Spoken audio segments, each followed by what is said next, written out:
about 9 o'clock in the morning. The kids were listening to Humphrey, and the lady next door, she was hanging out the washing, and she said, oh, all those ashes are going around. Does it come in for a cup of tea?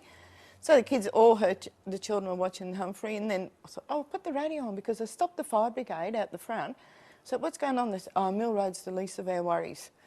So I was back inside, then I put the radio on, and they said, everyone in Lara's evacuated. And we're still sitting there.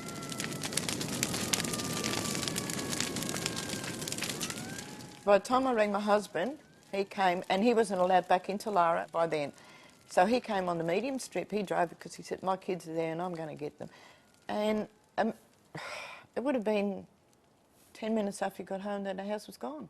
And, you know, the silly things you do, I went back inside, turned the telly off, and then I thought, oh, my mum's dog who was in the laundry, so I went and got that, and the fire brigade was out the front yelling, get out of that house and don't look back. I got in the car, looked back, and the house was all like a big round ball, and it just exploded.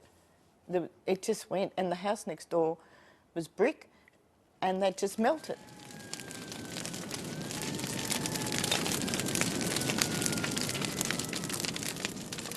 The fire itself, it came so fast. It was, oh, you just can't imagine the speed of it and the noise. And that's, a lot of people say that even now when I talk to people about it, the noise of the fire was horrendous. There was 7 houses in our road that were burned, and I didn't want to go back. I was so frightened of it, but it was mainly my 2 kids, Mark and Karen, because Mark was ready to go to kinder, and he wanted to go to kinder by hook or by crook, you know. I want to go back to my kinder, and it was because of them. They felt that that was their home, and when we got the caravan, they were quite happy. They were back in their own little block, and they were going to go to kinder, and they were happy. The next day after the fires, my mum and my Dad and my brother went down to the house to see whether they could save anything of any description, and the only thing they found in all the ashes was this little vase, and it's amazing, and I really treasure it because it's something that is all I've got left from the 10 years beforehand.